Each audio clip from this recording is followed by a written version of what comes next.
Беркут и нам брат Беркут держаться. Держь, о, Беркут. Барышчак, nerede?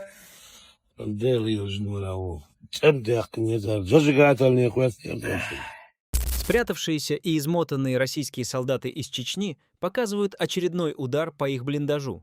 Один из военнослужащих отделался небольшими ожогами. Свою роль пушечного мяса и всю бессмыслицу они пытаются компенсировать ложной смелостью, мол, зато не испугались. Хотя именно это могло бы спасти их жизнь и вечность.